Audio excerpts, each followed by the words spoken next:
London TV. Mama basotale. Ibaza London TV. Basheri basotale. Kota ndaku mama totala dimbanzangu. Kota ndaku mama banza namunangu.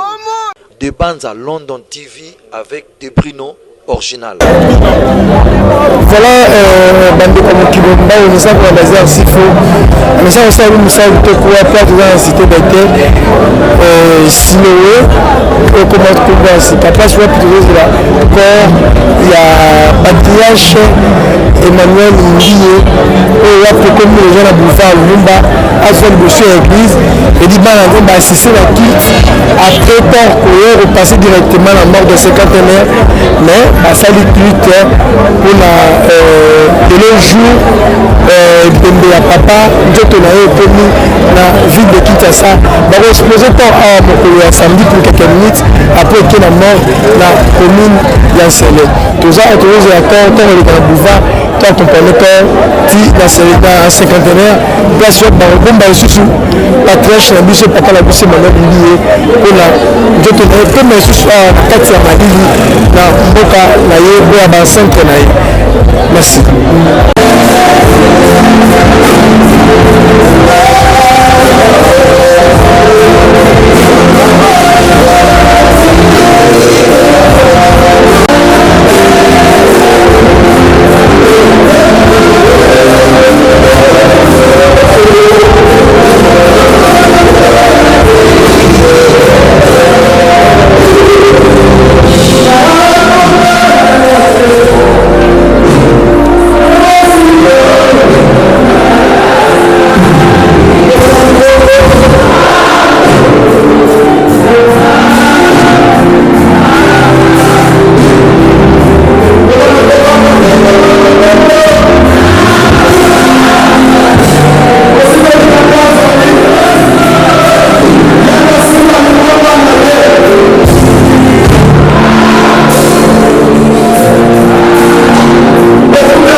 Après, nous allons passer aussi à la deuxième intervention et nous allons continuer.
Voilà. Je crois que Jean, quand même, des enfants de Dieu, tu vois, même toi, même moi, nous sommes en culte, en tant que nous sommes rassurés, et la loi de Dieu qui est poussière et qui retournera poussière. Mais il y a une chose, la Bible dit, le mort en Christ ressuscite. C'est pour la vie éternelle. Donc ça fait mal, mais nous n'avons pas le choix, comme je le disais tantôt. Nous allons passer à notre deuxième intervention avec le pasteur Kabamba. Et je crois bien que c'est bien d'écouter la parole de Dieu, d'aimer la parole de Dieu. Et lorsqu'on écoute la parole de Dieu, ça nous donne encore la force. Ça nous donne encore la force parce que nous savons que la circonstance est arrivée et à Dieu seul. Pendant que nous écoutons de Dieu, le pasteur Kabamba, tu acclames parce que Dieu continue à le faire, sois courageux. Acclame contre ta joie. Très bien, très bien.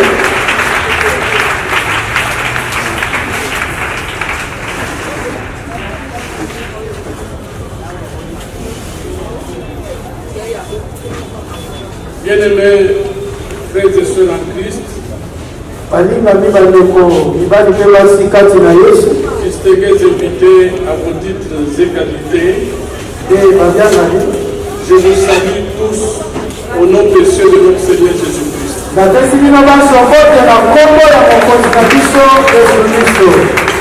Je voudrais avant toute chose remercier notre Dieu pour avoir utilisé son instrument tout à l'heure, le révérend Kabekula, qui nous a transmis sa parole.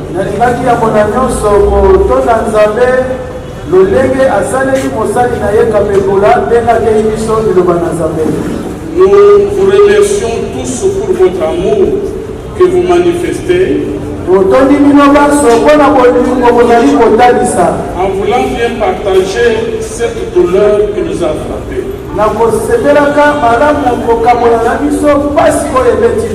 Je pense au micro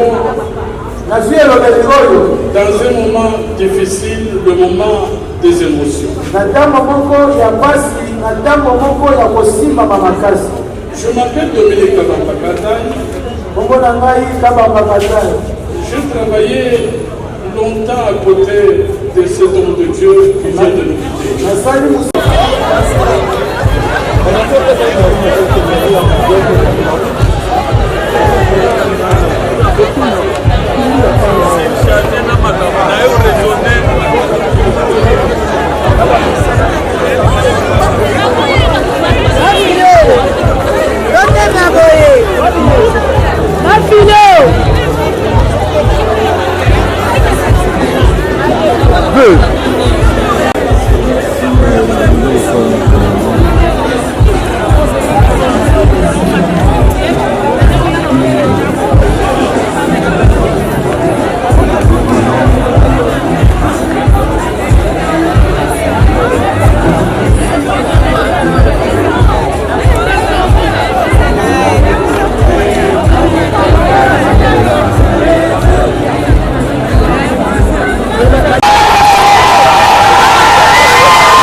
London TV.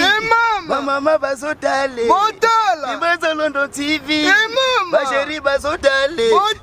Kota kota ndaku mama totala dimbanza ngo. Kota kota ndaku mama banza namunango.